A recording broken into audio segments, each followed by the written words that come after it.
Please listen to me carefully for a moment. There are 5 brutal truths about having a boyfriend after 60 that almost no one dares to say out loud. Today, I will say them. And if you stay with me until the end, one thing will become very clear. You are not too picky, you are not too old, and you are absolutely not difficult. What you are is finally aware. I'm speaking to you not to take love away from your life, but to protect your peace, your dignity, and the life you worked decades to build. Let's begin.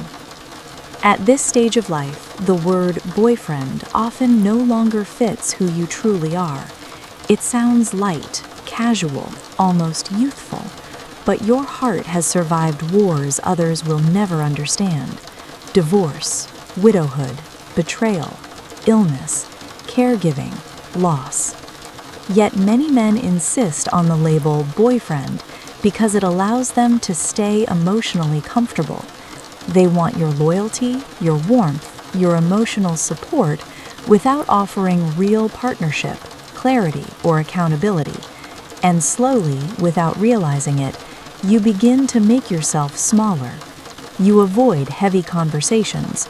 You stop expressing deeper fears. You silence parts of your wisdom just to keep things easy.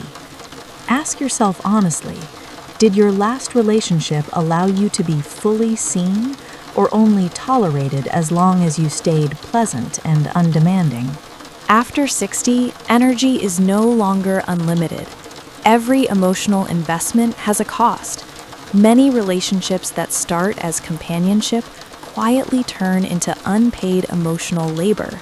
Late-night calls, endless complaints, unresolved anger toward ex-wives, children, or life itself. You become the listener, the fixer, the emotional caregiver.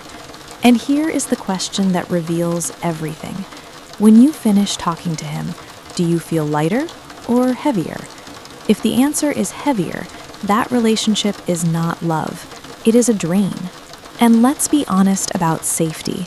Meeting new men later in life carries real risks, emotionally, physically, financially.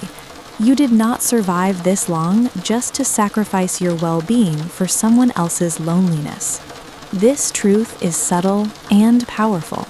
After 60, many women finally begin expanding inward.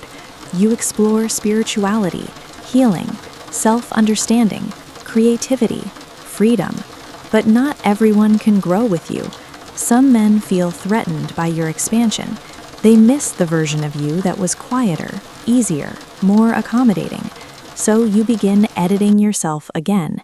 You stop sharing insights, you skip activities you love, you shrink your curiosity just to avoid conflict.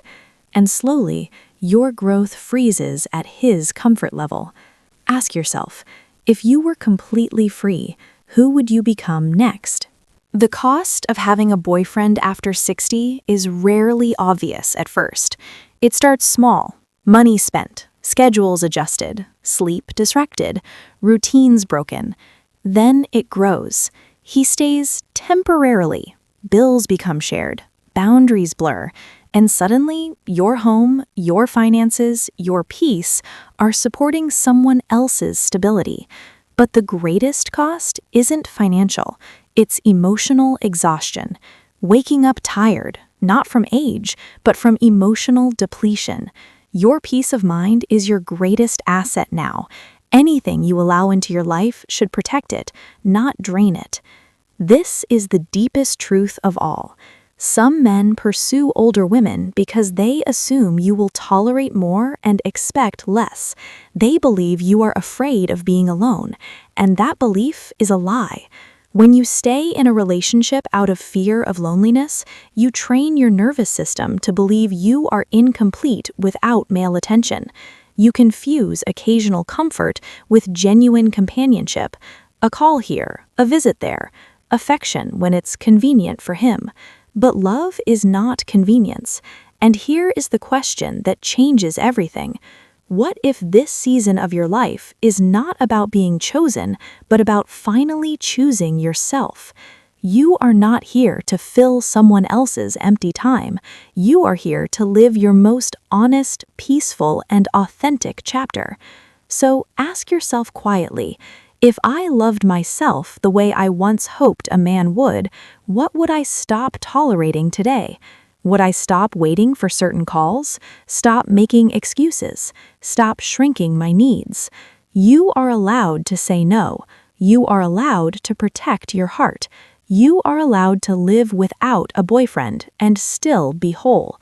And if one day a man enters your life who brings peace instead of chaos, who respects your boundaries, who supports your growth, then you choose him from strength, not fear. Until then, you are complete, you are worthy, and you are deeply deserving of love, even if you never have a boyfriend again.